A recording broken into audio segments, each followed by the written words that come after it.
여러분, 도널드 트럼프 미 대통령의 친할아버지인 프리드리히 트럼프가 독일에서 미국으로 이민을 와서 사업을 통해 성공한 사실 알고 계셨나요? 이는 전형적인 아메리칸 드림의 사례로 볼 수 있죠. 그런데 얼마 전 트럼프마저 감탄했다는 또 다른 놀라운 성공 신화를 이룬 23살의 한국계 천재가 있다고 합니다. 뉴욕의 반찬 가게 아들이자 할아버지를 따라다니며 바둑을 배우던 손자가 세계 최고의 AI 기업가가 되기까지 이민자들이 겪는 차별과 편견을 뛰어넘어 마침내 세계를 제패한 청년 제임스 강. 그의 가슴 뭉클한 성공 신화가 지금 시작됩니다. 늘 한국인이라는 것이 자랑스럽습니다. 차별과 편견을 뛰어넘어 이제 모든 이민자들에게 희망이 되고 싶습니다. 미국 세계경제포럼 수많은 청중들이 숨을 죽였습니다. 단상에 선 23살의 젊은 아시아계 청년이 자신감 넘치는 목소리로 연설을 이어갔습니다. 그의 이름은 제임스 강. 실리콘밸리를 뒤흔든 AI 천재이자 한국계 3세 이민자였습니다. 청중석에 앉아있던 일본계 미국인 리 토시오와 미국인 마이클의 얼굴이 부러움으로 가득합니다. 과거 그들이 그토록 무시하고 비웃었던 바로 그 한국 청년이 이제는 세계 경제의 중심에 서 있었기 때문입니다. 도대체 어떻게 이런 일이 가능했을까요? 그의 놀라운 이야기가 시작됩니다. 안녕하세요. 저는 제임스 강입니다. 뉴욕 코리아타운에서 자란 평범한 한국계 미국인이었죠. 하지만 저의 인생을 바꾼 특별한 스승이 계셨습니다. 바로 제 할아버지입니다. 10살 때 일입니다. 뉴욕의 작은 방 할아버지와 저는 매일 아침 바둑을 두었습니다. 한국에서 이민 오신 1세대인 할아버지는 제가 한국어를 잊지 않도록 늘 우리말로 대화를 나누셨죠. 고향 경상도 사투리가 묻어나는 할아버지의 목소리는 지금도 귓가에 생생합니다. 바둑은 마음을 다스리는 놀이다. 서두르지 말고 천천히 생각해라. 할아버지는 바둑을 통해 제게 인생을 가르치셨습니다. 한 수 한 수 깊이 생각하고 멀리 내다보는 지혜를 배웠죠. 주판으로 계산하는 법도 가르쳐 주셨습니다. 서양 애들은 계산기를 쓰지만 너는 머릿속으로 계산할 수 있어야 한다. 할아버지의 이 말씀이 제 인생을 바꾸는 시작이었습니다. 그래서 오늘 이 자리에 선 저는 자신있게 말씀드릴 수 있습니다. 한국인의 사고방식, 우리만의 독특한 교육 방식이 세계 최고의 AI 기술을 만들어냈다고 말입니다. 청중들의 박수 소리가 멈추지 않았습니다. 하지만 제 마음속에는 또 다른 기억이 스쳐갔습니다. 미국 최고의 수학 영재학교인 퓨처 아카데미 입학 첫날, 저는 너무나 설렜습니다. 하지만 그곳에서 마주한 현실은 냉혹했습니다. 너 같은 가난한 아시아는 우리와 어울릴 수 없어. 친구들의 차가운 목소리가 귓가에 맴돌았습니다. 특히 같은 아시아계 친구들의 비난은 저를 더 비참하게 만들었죠. 너희 부모님은 고작 반찬 가게나 하시는데 여기 이 학교가 감히 어울리겠어. 백인 아시아인 구분 없이 저를 향해 날아오던 화살 같던 모욕적인 말들. 하지만 저는 할아버지의 가르침을 떠올렸습니다. 바둑처럼 차분하게 생각하고 서예처럼 인내하라. 새벽 도서관에서 공부하고 점심시간에는 혼자 구석에서 도시락을 먹었습니다. 어머니가 정성껏 싸주신 김밥에서 할아버지가 한국인의 두뇌가 세계 최고라는 걸 보여줘야지. 매일 아침 거울을 보며 다짐했죠. 할아버지께 배운 논리적 사고방식으로 항상 수학 문제를 풀어나갔습니다. 다른 학생들이 계산기를 두드릴 때 저는 머릿속으로 암산을 했습니다. 주판으로 단련된 덕분이었죠. 그렇게 노력한 결과 전국 수학 올림피아드에서 우승을 차지했습니다. 하지만 학교는 제 이름을 전혀 언급하지 않았습니다. 대신 백인 학생과 리 토시오를 내세웠죠. 우리 학교의 자랑스러운 수학 영재들입니다. 교장 선생님의 발표가 울려 퍼질 때 저는 조용히 자리에 앉아 있었습니다. 그날 저녁 반찬 가게에서 늦게까지 일하시는 어머니를 도왔습니다. 괜찮아, 엄마. 내 꿈은 앞으로 더 커질 거야. 어머니는 아무 말씀 없이 제 어깨를 토닥이셨습니다. 그리고 평소보다 더 많은 반찬을 도시락에 담아주셨죠. 에드워드 윌슨 교수님이 우연히 도서관에서 저를 발견한 것도 그 즈음이었습니다. 스탠퍼드 대학의 저명한 데이터 과학 교수님이셨죠. 자네는 특별해. 수학적 직관이 남다르군. 교수님의 말씀에 가슴이 터질 듯 뛰던 그 순간이 아직도 생생합니다. 교수님이 저를 발견하신 이 사건 전엔 저의 고등학교 시절은 항상 느리게 그리고 힘겹게 흘러간 기억밖에 없습니다. 차별과 무시 속에서도 할아버지의 가르침을 따라 한 걸음 한 걸음 전진했습니다. 바둑에서 배운 전략적 사고, 서예에서 익힌 인내심, 주판으로 길러진 수리력. 이 모든 것이 제 안에서 특별한 무기가 되어가고 있었습니다. 할아버지, 지켜봐 주세요. 제가 반드시 해내겠습니다. 한국인의 저력을 보여주겠습니다. 매일 밤 공부를 마치며 속으로 다짐했습니다. 그리고 그 다짐은 곧 현실이 되어갔습니다. 봄바람이 부는 어느 날 아침, 가게에서 울음을 터뜨리시는 어머니의 모습을 보았습니다. 제임스, 이제 어떡하면 좋지? 건물주가 또 임대료를 올린대. 어머니의 떨리는 손에는 임대료 인상 통지서가 들려 있었습니다. 저희 가족이 운영하는 반찬 가게는 코리아타운의 자그마한 공간이었습니다. 20년 동안 한국의 맛을 지켜온 곳이었죠. 하지만 최근 들어 상황이 급격히 나빠졌습니다. 임대료는 천정부호로 치솟고 경기 불황으로 손님은 줄어들었습니다. 어머니, 제가 꼭 방법을 찾아볼게요. 그날부터 가게 일을 도우며 현황을 분석하기 시작했습니다. 주문이 몰리는 시간대, 잘 팔리는 반찬의 종류, 재고 관리 방식, 모든 것을 꼼꼼히 기록했죠. 할아버지께서 가르쳐 주신 주판으로 계산하던 습관이 이런 데이터 분석에도 도움이 되었습니다. 문제점이 하나둘 보이기 시작했습니다. 온라인 주문 시스템이 없어 젊은 고객층을 놓치고 있었고 재고 관리가 비효율적이어서 음식물 낭비가 심했습니다. 특히 계절별, 요일별 수요 예측이 안 되다 보니 준비하는 반찬 양을 맞추기가 힘들었죠. 이걸 AI로 해결할 수 있을 것 같은데. 밤마다 컴퓨터 앞에 앉아 코딩을 시작했습니다. 학교에서 배운 수학 지식과 독학으로 익힌 프로그래밍 실력을 총동원했죠. 처음에는 단순한 재고 관리 프로그램을 만들었습니다. 하지만 점점 더 발전시켜 나갔습니다. 한 달 후 드디어 첫 버전의 AI 시스템이 완성되었습니다. 어머니, 이거 한번 써보세요. 어머니는 의아한 표정으로 화면을 들여다보셨죠. 이게 뭐야? 손님들의 주문 패턴을 분석해서 어떤 반찬을 얼마나 준비해야 하는지 알려주는 시스템이에요. 날씨도 고려해서 수요를 예측한다고요. 처음에는 반신반의하시던 어머니가 곧 놀라기 시작했습니다. 어머나, 이게 정말 내가 만든 거야? 어쩜 이렇게 정확하니? 시스템이 예측한 대로 반찬을 준비하니 낭비가 줄어들었고 품절되는 메뉴도 거의 없어졌습니다. 온라인 주문 시스템도 추가했습니다. 스마트폰으로 간편하게 주문하고 배달 현황도 실시간으로 확인할 수 있게 만들었죠. 젊은 고객들의 주문이 급증했습니다. 특히 직장인들의 점심 도시락 예약이 폭발적으로 늘어났습니다. 한 달이 지나자 가게는 완전히 달라졌습니다. 매출은 50% 이상 늘었고 음식물 낭비는 80% 가까이 줄었습니다. 더 이상 임대료 걱정을 하지 않아도 될 만큼 수익이 개선되었죠.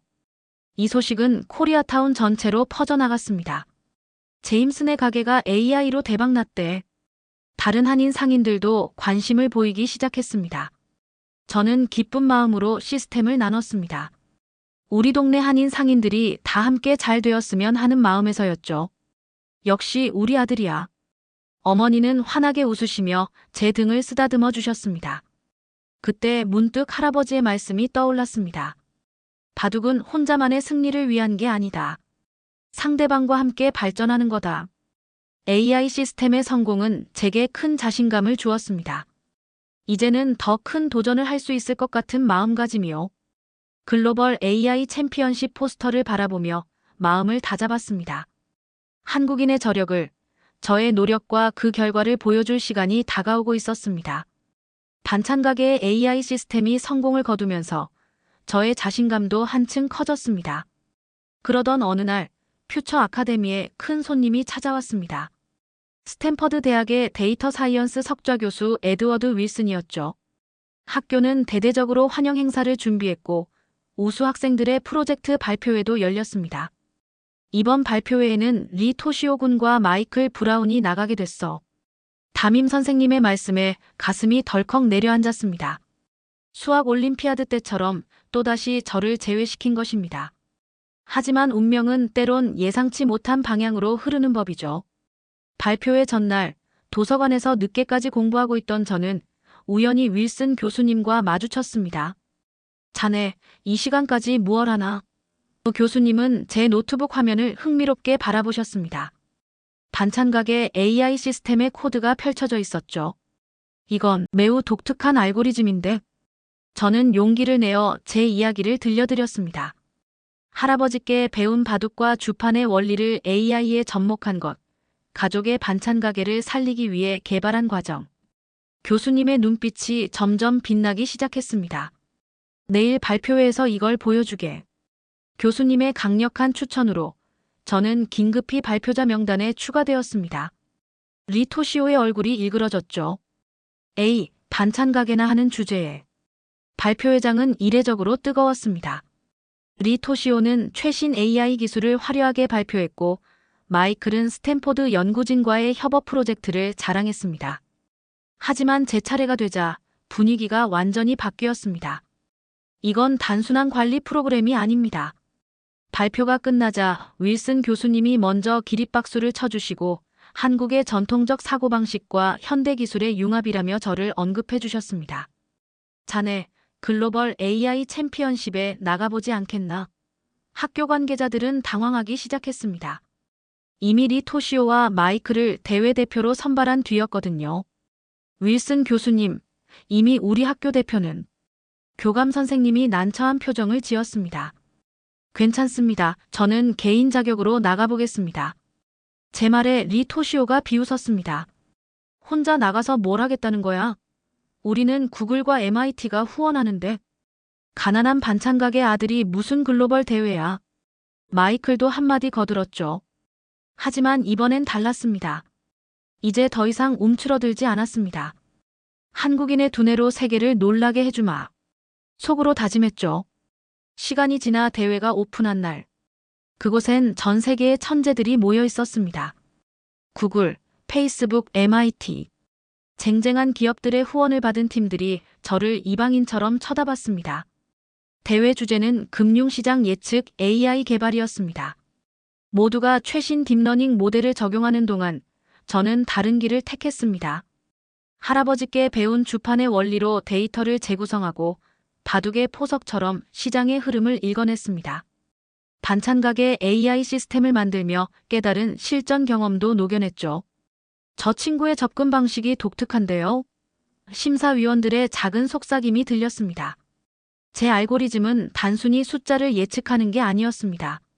시장의 숨소리를 읽어내고 있었거든요. 그때 청중석에서 한 중년의 신사가 자리에서 일어났습니다. 제임스 군, 잠시 이야기 좀 나눌 수 있을까요? 실리콘밸리의 전설적인 투자자 이영석 대표님이었습니다. 자네의 발표를 주의에 깊게 들었네. 나도 한때 자네처럼 차별받은 한국인이었어. 하지만 보란듯이 성공했지. 대견하다는 말을 해주고 싶어. 내 눈엔 앞으로 펼쳐질 너의 가능성이 보여. 이영석 대표님의 눈빛에서 같은 한국인으로서의 자부심이 느껴졌습니다. 드디어 결과 발표 순간. 이번 대회 우승자는 제임스 강. 순간 리 토시오와 마이클의 얼굴이 하얗게 변했습니다. 그들의 팀은 3위에 그쳤죠. 우승 직후 그들이 찾아왔습니다. 제임스, 아까 어떤 코딩과 알고리즘을 적용시킨 거야? 우리한테도 공유 좀 해줘. 앞으로 우리 팀이 되어 같이 해보자. 토시오의 목소리가 떨렸습니다. 하지만 더 이상 제 마음을 흔들 순 없었습니다. 이제 제 앞에는 더 큰 꿈이 있었으니까요. 그날 밤 부모님께 전화를 드렸습니다. 어머니, 아버지 제가 해냈어요. 수화기 너머로 어머니의 훌쩍이는 소리가 들렸습니다. 우리 아들. 정말 자랑스럽다. 할아버지께서 늘 말씀하시던 게 생각났습니다. 바둑에서 진정한 고수는 상대를 이기는 것이 아니라 자신의 한계를 이기는 법을 아는 사람이다. 이제 저는 제 한계를 넘어 더 큰 세상을 향해 나아가고 있었습니다. 글로벌 AI 챔피언십 우승 이후 이영석 대표님과 함께 실리콘밸리에서 새로운 도전을 시작했습니다. 파이낸스 AI라는 이름의 스타트업이었죠. 하지만 시작은 결코 쉽지 않았습니다. 제임스, 우리는 월스트리트의 거대 투자은행들과 경쟁해야 해. 이영석 대표님의 말씀처럼 앞에 놓인 산은 높았습니다. 수백 명의 애널리스트들이 만드는 예측 모델과 겨뤄야 했죠. 밤낮 없이 연구에 매진했습니다. 할아버지께 배운 바둑의 원리를 금융시장에 접목시켰습니다. 바둑에서는 전체 판세를 읽어야 하듯 시장도 개별 주식이 아닌 전체의 흐름을 봐야 한다. 반찬가게 AI 시스템에서 얻은 경험도 큰 도움이 되었습니다. 고객들의 주문 패턴을 분석하던 방식을 투자자들의 심리 분석에 활용했죠. 6개월 동안 죽어라 코딩했습니다. 수천 번의 시뮬레이션, 수백 번의 실패. 그 과정에서 점점 시스템이 정교해져 갔습니다. 이건 단순한 예측 프로그램이 아니에요. MIT 연구진과의 미팅에서 설명했습니다. 한국의 전통적 사고방식과 현대기술의 결합입니다. 바둑처럼 수많은 가능성을 고려하고 주판처럼 정확한 계산을 하죠. 첫 테스트 결과가 나왔을 때 이영석 대표님의 눈이 휘둥그레졌습니다. 85%의 예측 정확도, 월스트리트의 최고 모델들을 뛰어넘는 수치였습니다. 이거야말로 진정한 혁신이야. 뉴욕 증권가에서 첫 시연회를 가졌습니다. 대형 투자은행들의 차가운 시선을 느낄 수 있었죠. 어린 한국인이 무슨. 하지만 시연이 끝난 후 그들의 태도가 완전히 바뀌었습니다. 이 시스템을 우리 은행에 판매할 생각 없나요? 골드만삭스, JP모건. 쟁쟁한 금융기관들이 러브콜을 보내기 시작했습니다. 하지만 저희의 선택은 달랐습니다. 시스템을 팔지 않고 직접 운용하기로 한 거죠. 그리고 1년이 지났습니다. 파이낸스 AI는 월스트리트의 새로운 강자로 떠올랐습니다. 한국계 천재의 AI, 시장의 흐름을 읽다 월스트리트 저널의 특종 기사가 나왔죠. 그리고 마침내 그 초대장이 도착했습니다. 세계경제포럼. 23살의 제가 최연소 연사로 초청받은 것입니다. 아시아의 구글을 넘어 세계 금융을 혁신하다.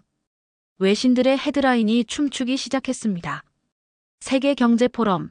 그 웅장한 무대에 서기 전 잠시 숨을 골랐습니다. 객석에는 세계 각국의 리더들이 앉아 있었죠. 연단에 오르며 할아버지의 말씀이 떠올랐습니다. 서예는 글씨만 쓰는 게 아니다. 마음을 담아야 한다. 한국인의 사고방식이 어떻게 금융시장의 패러다임을 바꾸고 있는지 말씀드리겠습니다. 연설을 시작하자 객석이 숨을 죽였습니다. 방금 전까지 잡담하던 CEO들도 집중하기 시작했죠. 바둑에서는 한 수 한 수의 의미를 읽어내야 합니다. 금융시장도 마찬가지입니다. 개별 거래가 아닌 전체의 흐름을 읽어내야 하죠. 스크린에 파이낸스 AI의 실시간 분석 화면이 떴습니다. 마치 바둑판처럼 시장 전체가 한눈에 들어오는 인터페이스였죠. 청중석에서 웅성거림이 일어났습니다. 특히 월스트리트의 거물들이 눈을 반짝였죠. 그리고 저 뒤편에서 토시오가 보였습니다. 이제는 대형 투자은행의 일원이 된 그의 표정이 복잡해 보였습니다. 이것은 단순한 기술 혁신이 아닙니다. 동양의 지혜와 서양의 기술이 만난 새로운 패러다임입니다. 연설이 끝나자 기립박수가 터져나왔습니다. 세계 최대 헤지펀드의 회장이 직접 악수를 청했죠. 리셉션장에서 토시오가 다가왔습니다. 제임스, 내가 이렇게 될 줄은 몰랐어. 더 이상 그의 목소리에 거만함은 없었습니다. 우리 회사가 파이낸스 AI 시스템을 사용하고 싶은데. 토시오, 미안하지만 이 시스템은 판매용이 아니야. 제 대답에 그가 당황한 듯 했습니다. 앞으로 이 기술을 가지고 더 큰 꿈을 이루고 싶거든요. 바로 우리나라를 위해서 말입니다. 포럼 마지막 날 한 기자가 물었습니다. 다음 계획은 무엇인가요? 저는 잠시 생각에 잠겼다가 대답했습니다. 지금까지는 제 성공을 위해 달려왔습니다. 하지만 이제는 그 성공을 나누고 싶습니다. 구체적으로 어떤 계획이신가요? 기자들의 관심이 집중됐습니다. 미국에서 수많은 이민자들이 자신의 재능을 펼치지 못한 채 살아갑니다. 저 역시 그런 이민자였고 할아버지의 가르침과 부모님의 희생, 그리고 좋은 분들의 도움이 있었기에 여기까지 올 수 있었죠. 이제는 제가 그런 역할을 해야 할 때라고 생각합니다. 할아버지의 마지막 말씀이 떠올랐습니다. 성공은 혼자 하는 게 아니다. 내가 받은 것을 다시 나누어 주는 것. 그것이 진정한 성공이다. 이제 저는 그 말씀을 실천할 준비가 되어 있었습니다. 파이낸스 AI의 성공 이후 깊은 고민에 빠졌습니다. 제가 받은 기회를 다른 이들과 나눌 수 있는 방법이 무엇일까? 문득 코리아타운의 작은 반찬 가게들이 떠올랐습니다. 이영석 대표님, 제가 새로운 프로젝트를 시작하고 싶습니다. 사무실에서 늦은 밤을 함께 보내며 이야기를 꺼냈습니다. 아메리칸 드림 재단. 이민자들의 꿈을 키워주는 단체를 만들고 싶습니다. 이영석 대표님은 잠시 생각에 잠기더니 고개를 끄덕이셨습니다. 좋은 생각이야. 우리가 겪었던 어려움을 다른 이들은 겪지 않게 해주자고. 첫 시작은 뉴욕 코리아타운이었습니다. 작은 가게들을 위한 AI 시스템 무상 지원. 부모님의 반찬 가게에서 시작된 시스템이 이제는 수백 개의 한인 상점을 돕게 되었습니다. 하지만 거기서 멈추지 않았습니다. 차이나타운, 리틀 도쿄. 아시아계 이민자들의 상점을 찾아다녔죠. 저도 한때 당신들처럼 차별받은 이민자였습니다. 이제는 함께 성장할 때입니다. 특히 젊은 이민자들을 위한 교육 프로그램에 집중했습니다. 코딩 교실, AI 개발 캠프. 할아버지께서 제게 바둑을 가르쳐 주셨듯 저는 그들에게 미래의 기술을 가르쳐 주었습니다. 한국인만이 아닌 모든 이민자들의 꿈이 이루어지는 나라. 그것이 진정한 아메리칸 드림 아닐까요? 재단 출범식에서 한 말입니다. 리 토시오와 마이클도 그 자리에 있었죠. 그들의 눈빛이 달라져 있었습니다. 제임스, 우리도 동참하고 싶어. 놀랍게도 그들이 먼저 손을 내밀었습니다. 우리도 이민자의 자녀로서 겪은 어려움이 있으니까. 재단은 빠르게 성장했습니다. MIT, 스탠퍼드와 협력하여 장학생을 선발하고 실리콘밸리 기업들과 연계하여 인턴십 프로그램도 운영했죠. 이제는 매년 수백 명의 젊은 이민자들이 새로운 기회를 얻고 있습니다. 할아버지의 묘소를 찾았을 때 자부심을 가지고 말씀드릴 수 있었습니다. 할아버지, 이제는 제가 받은 사랑을 더 큰 사랑으로 돌려주고 있어요. 할아버지께서 제게 주신 가르침이 이제는 수많은 젊은이들의 희망이 되고 있습니다. SNS에는 재단의 지원을 받은 이들의 성공 스토리가 하나둘 올라오기 시작했습니다. 베트남계 학생의 스타트업 성공기, 멕시코계 청년의 특허 등록 소식. 그들 모두가 새로운 아메리칸 드림을 써내려가고 있었습니다. 대한민국의 자랑스러운 아들을 넘어 이제는 모든 이민자들의 희망이 되다. 언론의 헤드라인이 바뀌기 시작했습니다. 저는 이것이야말로 진정한 성공이라고 생각했습니다. 혼자만의 성공이 아닌 모두가 함께 성장하는 꿈. 그것이 할아버지께서 바둑을 통해 가르쳐 주신 진정한 승리의 의미였으니까요. 세계경제포럼 이후 3년. 아메리칸 드림 재단은 예상을 뛰어넘는 성과를 이루어냈습니다. 1만 명이 넘는 이민자 자녀들이 교육 프로그램의 혜택을 받았고 500개가 넘는 소규모 이민자 상점들이 AI 시스템의 도움으로 경영 안정화를 이뤘습니다. 그러던 어느 날 MIT에서 특별한 강연 요청이 왔습니다. 당신의 이야기를 학생들과 나누어 주세요. 강단에 서서 학생들을 바라보았습니다. 다양한 인종의 학생들, 그들의 눈빛에서 저의 젊은 시절이 보였습니다. 여러분, 진정한 혁신은 기술만으로 이루어지지 않습니다. 우리의 뿌리, 우리가 가진 고유한 사고방식, 그것이 새로운 가치를 만들어냅니다. 강연이 끝나고 한 학생이 다가왔습니다. 저도 이민자 가정의 자녀입니다. 하지만 부모님은 제가 공부하는 걸 반대하세요. 가게 일을 도와야 한다고요. 그 학생의 이야기를 들으며 저의 과거가 떠올랐습니다. 다음 날 재단의 새로운 프로젝트를 발표했습니다. 패밀리 비즈니스 디지털 전환 프로그램 이민자 가정의 자녀들이 학업과 가업 둘 다 포기하지 않도록 돕는 프로젝트였습니다. 리 토시오와 장웨이도 이 프로젝트에 적극적으로 참여했습니다. 우리도 이제야 진정한 성공이 무엇인지 깨달았어. 그들의 진심 어린 고백에 가슴이 따뜻해졌습니다. 파이낸스 AI는 이제 세계 금융의 새로운 표준이 되었습니다.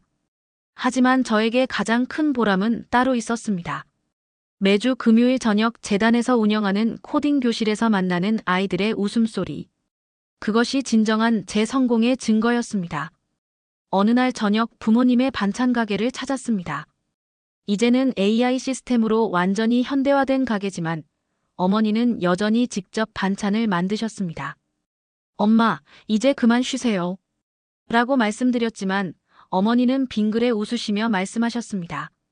내가 우리의 자부심인 것처럼 이 가게는 우리 가족의 자부심이야. 이제는 힘들어서가 아니라 좋아서 하는 거란다. 할아버지의 유품 중 오래된 바둑판을 재단 로비에 전시해 두었습니다. 이 바둑판은 한 소년에게 꿈을 가르쳐준 스승입니다. 그 앞에 서서 묵묵히 생각에 잠겼습니다.